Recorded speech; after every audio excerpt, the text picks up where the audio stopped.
Hey guys, Philip Fortenberry here with Fatherhood Revolution. And I want you to think about the role of the father as the validator. The first time I really became aware of that was, I think, when I read John Eldredge's book.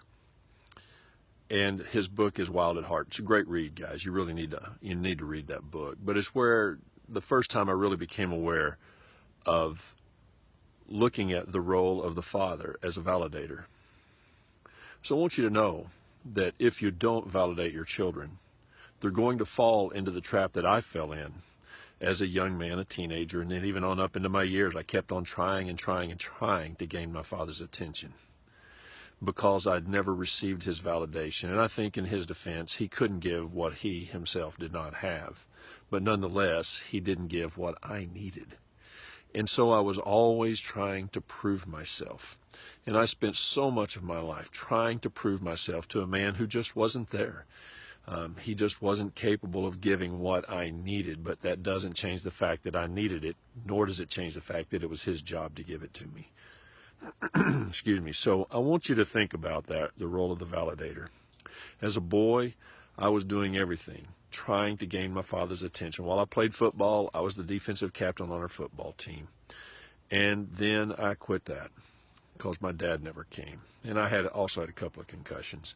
And I tried at basketball, and I was the co-captain on the basketball team.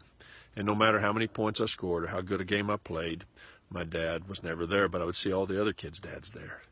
And I tried everything. In the Green Berets, I graduated at the top of my class, but again, my dad wasn't there. But it's almost like there was a hurt little boy inside of a 6'4" Green Beret saying, "Daddy, are you proud of me yet?" And I want you to know, guys, that in the absence of your validation of your sons and your daughters,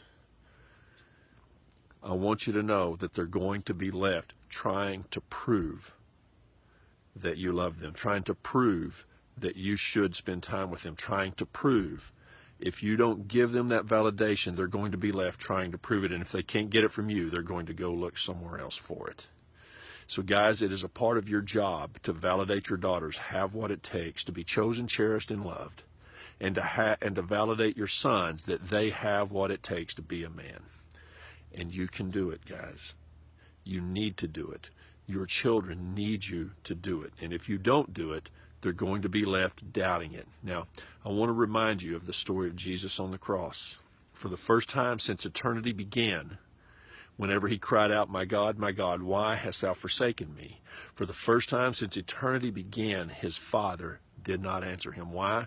Because my sin and your sin had already been loaded on him and separated him from the Father. And in the absence of his Father's validation,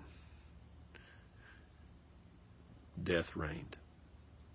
And I'm telling you that in the absence of your validation of your children, death is going to reign. Fear is going to dominate them. So you can do it, guys. You can show them with your time. You can show them with the words, "I love you." You can show them with the words, "I'm sorry, please forgive me." You can do it, okay? And I want you to know that Fatherhood Revolution, we stand here ready to help you in that journey of fatherhood. And I want you to know that you can change the paradigm in your family. It only takes one generation to change this. Will you be that generation? This is Philip Fortenberry with Fatherhood Revolution signing off. And I want to encourage you, don't forget the kid next door who has no dad when you go live your adventures. He needs you, and I used to be that kid.